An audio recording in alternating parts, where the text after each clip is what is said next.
ajaran ini pertama kalinya kita ngadain chapel loh.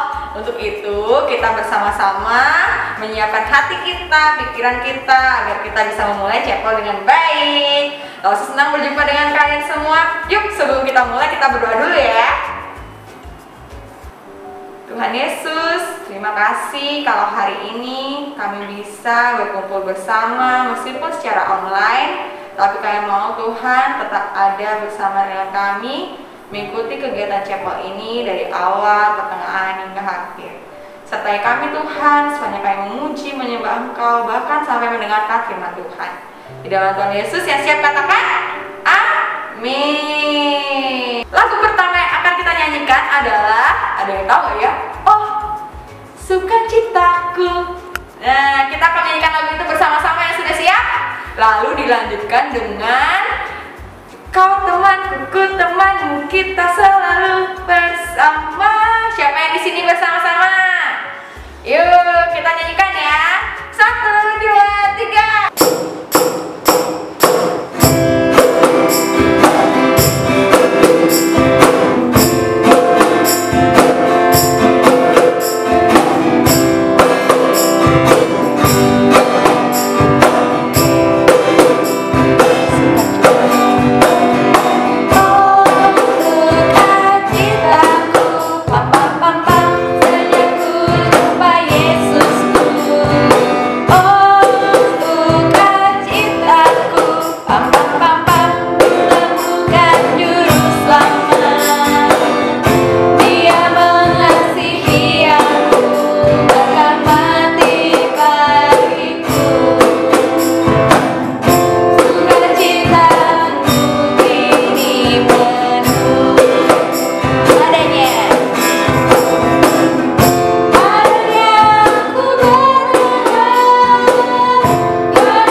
bersama-sama menyembah Dia terlebih lagi.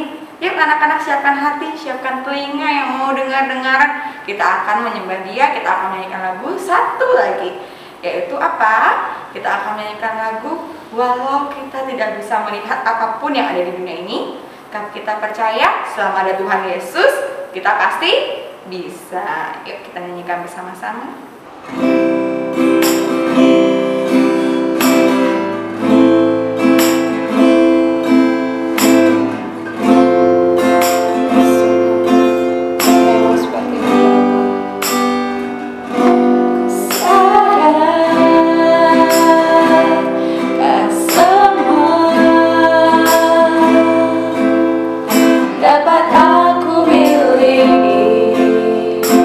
Di dalam hidupku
Kau ada untukku.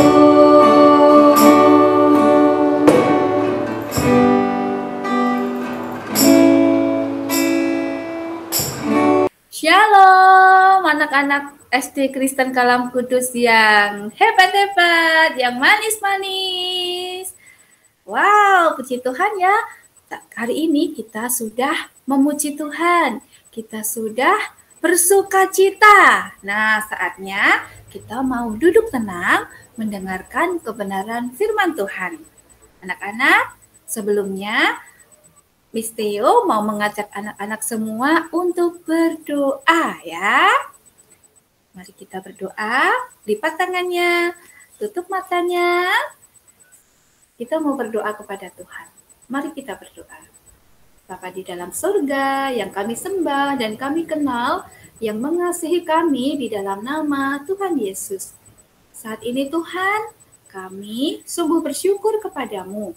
Engkau memberikan kepada kami kesehatan sehingga kami dapat beribadah. Dan kami Tuhan telah memuji nama-Mu dengan sukacita.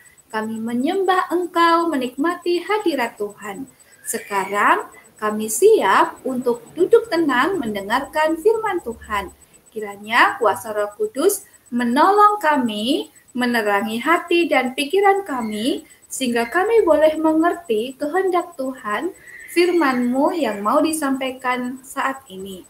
Terima kasih Tuhan Yesus, kami siap mendengar firman Tuhan di dalam nama Tuhan Yesus. Haleluya, amin. Nah anak-anak semua, Mister mau bertanya dulu ini, siapa yang sudah mempersiapkan Alkitabnya? Semua sudah membawa Alkitab? Sudah ya? Nah, hari ini kita akan membaca Alkitab bersama-sama. Ya, ayo yang sudah membawa Alkitabnya silakan dibuka dari Filipi 3 ayat 13 dan 14. Ya, Filipi 3 ayat 13 dan 14. Mister tunggu ya. Nanti yang sudah ketemu ayatnya bisa katakan amin ya. Mister akan tampilkan di layar ya anak-anak.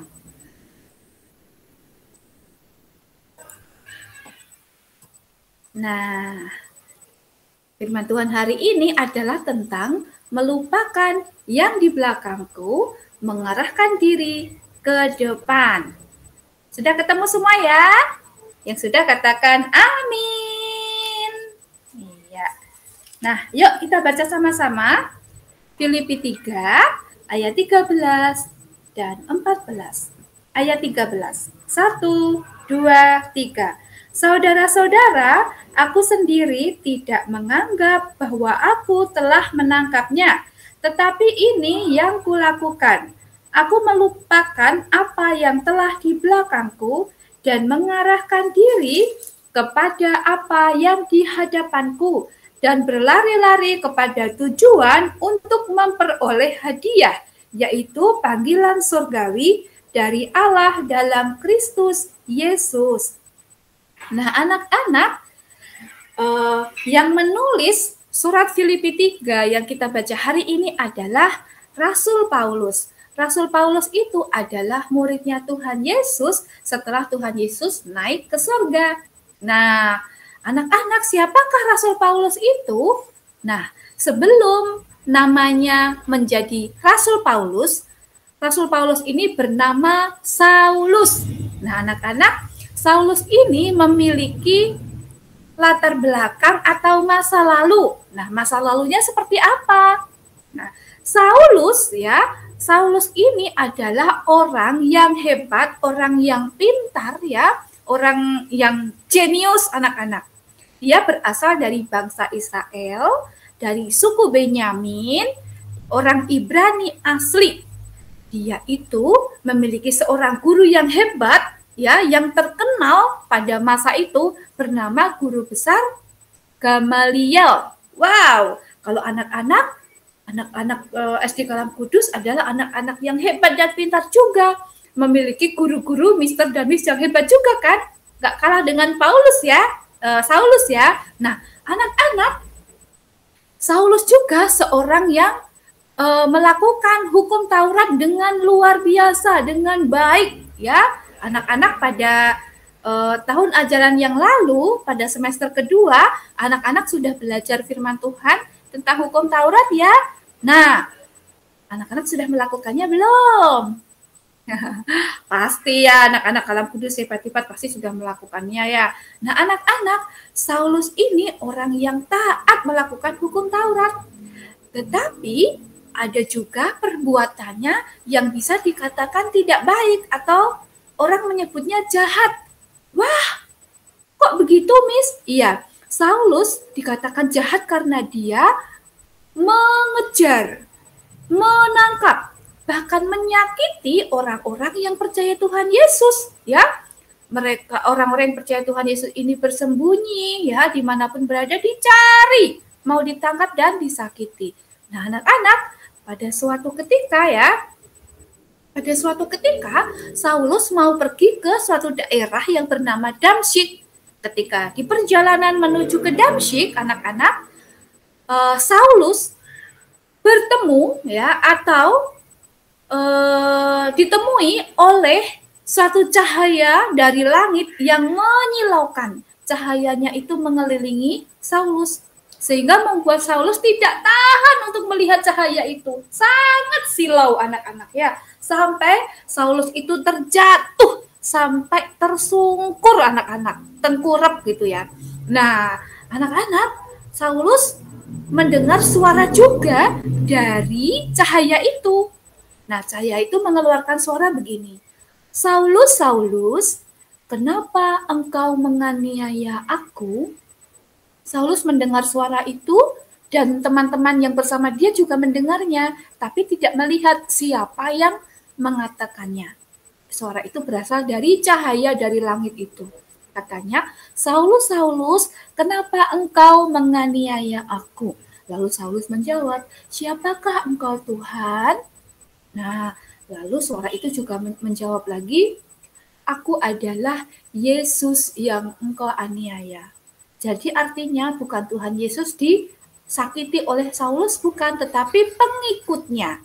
Orang-orang yang percaya kepada Tuhan Yesus, itulah yang disakiti Saulus. Itu sama dengan menyakiti Tuhan Yesus. Nah, anak-anak, kemudian Saulus bangun, tapi ketika dia membuka matanya, dia tidak bisa melihat apa-apa.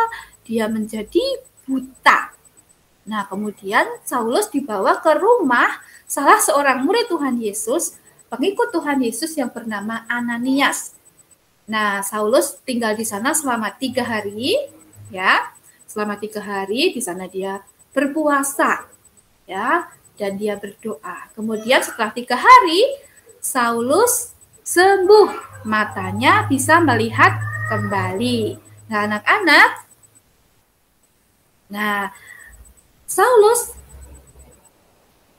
kemudian bertobat, ya. Saulus bertobat, artinya dia meninggalkan perbuatannya yang dulu, meninggalkan perbuatannya yang lama. Nah, anak-anak, dulu perbuatannya Saulus apa? Ya, dia bangga menjadi orang yang hebat. Dia bangga menjadi orang yang taat melakukan hukum Taurat. Tetapi dia juga malu anak-anak karena dia melakukan dosa. Dia menyakiti, ya, dia melukai orang lain, itu dosa, dan itu membuat Saulus malu. Tapi Saulus tidak mau mengingat-ingat itu terus anak-anak, ya. Lalu Saulus bertobat, ya, bertobat kemudian dibaptis. Dia bertobat, dia percaya Tuhan Yesus, kemudian dibaptis. Baptis adalah tanda pertobatan anak-anak, ya. Saulus dibaptis, lalu selanjutnya dia tidak lagi mengingat-ingat yang dulu, tidak mengingat perbuatannya yang dulu, ya. Tapi dia fokus melakukan apa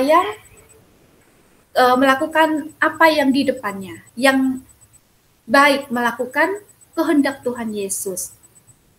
Nah, anak-anak, Saulus juga setiap hari berdoa, berkumpul bersama murid-murid Tuhan Yesus yang lain.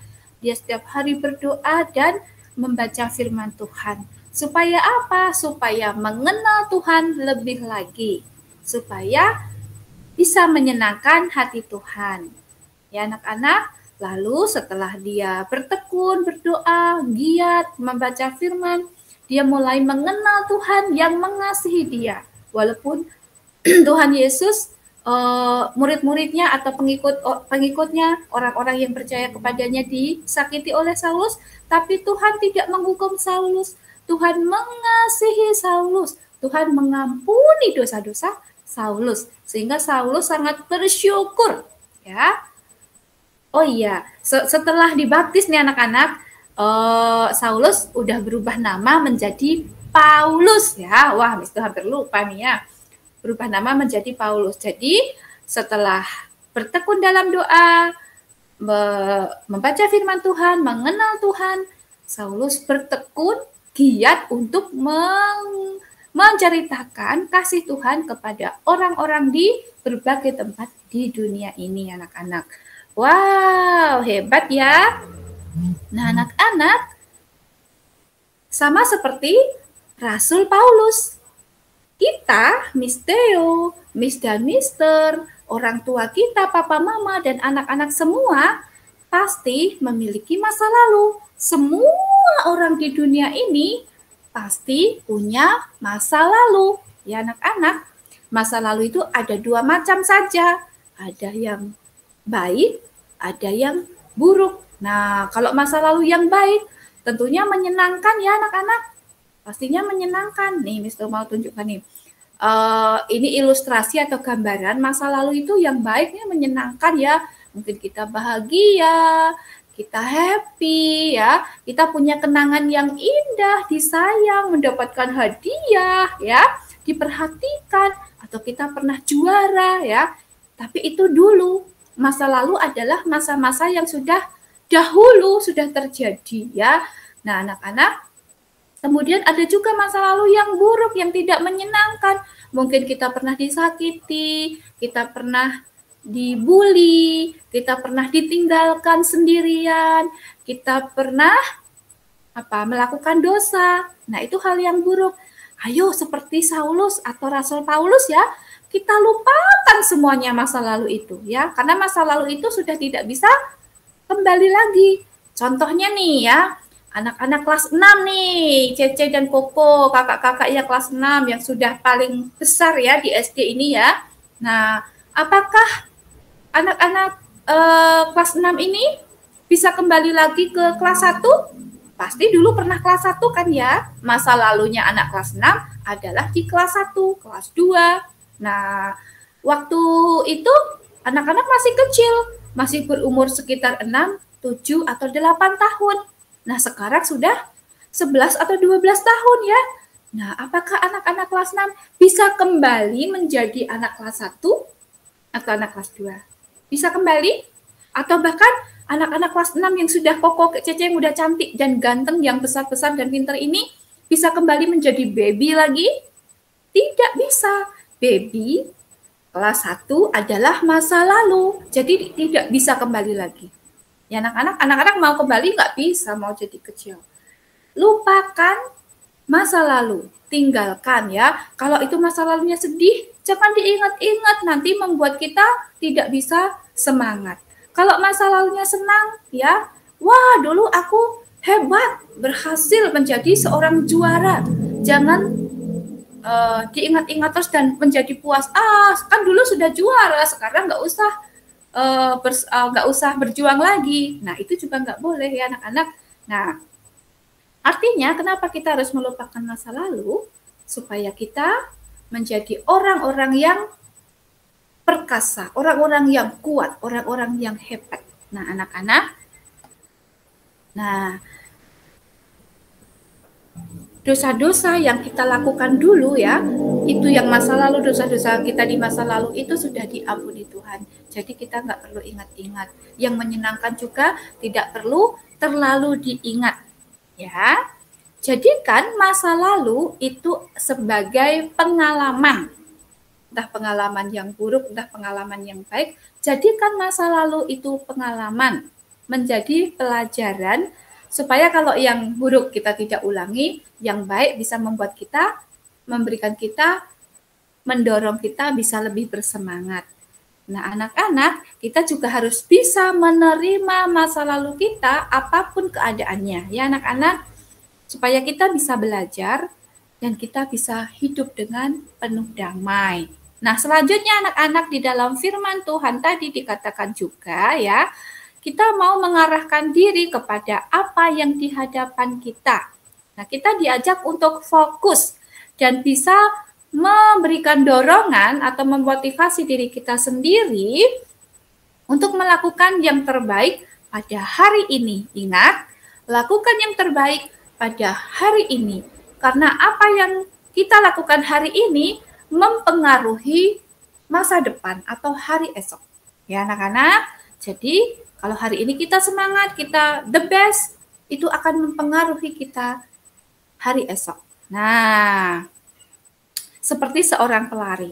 Ya, ini Miss Tio lihat ya, Miss Tio perlihatkan gambarnya ya. Ada pelari. Kalau pelari itu dia fokus ke depan. Kalau dia nengok-nengok ke belakang terus, nanti dia kehilangan banyak waktu dan juga bisa terketinggalan ya. Kemudian bisa kalah ya, tidak juara. Nah, kalau orang di dunia saja memperhatikan hal ini ya, tidak nengok ke belakang ya, supaya bisa juara, artinya tidak nengok masa lalu, supaya fokus ke depan, supaya kita menjadi orang yang luar biasa, apalagi kita dalam Tuhan ya. Dalam Tuhan kita lebih dari seorang olahragawan atau pelari. Nah, anak-anak, di ayat yang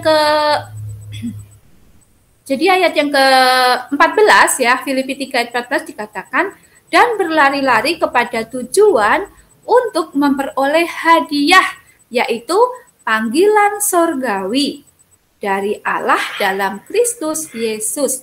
Nah, Tuhan Yesus mau agar kita mengerti dan melakukan panggilan Allah sebagai orang yang percaya kepada Tuhan Yesus, serta bergantung penuh, berpegang hanya kepada Tuhan, berharap hanya kepada Tuhan saja. Kenapa? Karena Tuhan sudah menyediakan masa depan anak-anak semua dengan penuh kesuksesan, penuh harapan. Anak-anak harus percaya dan imani itu ya, karena firman Tuhan ini adalah janjinya ya. Kalau Tuhan sudah berjanji, Tuhan itu pasti menepati.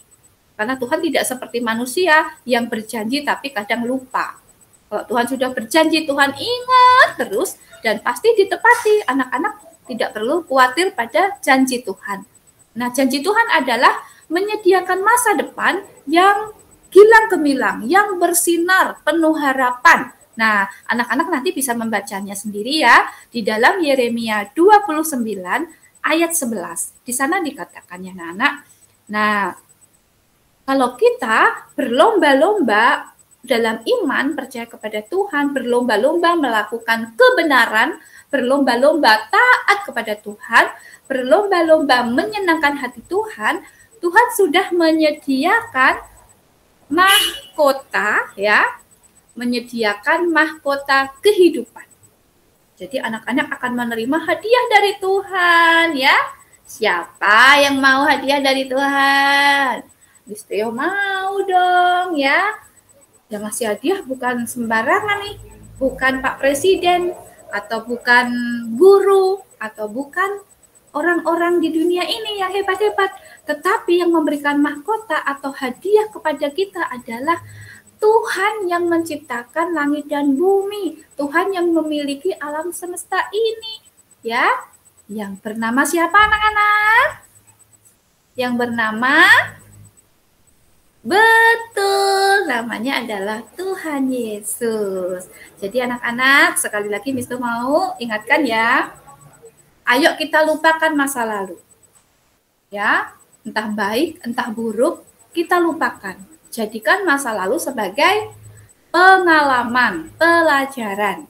Nah, yang kedua, ayo kita fokus, kita memotivasi diri untuk menjadi lebih baik lagi, mengarahkan diri pandangan kita ke depan.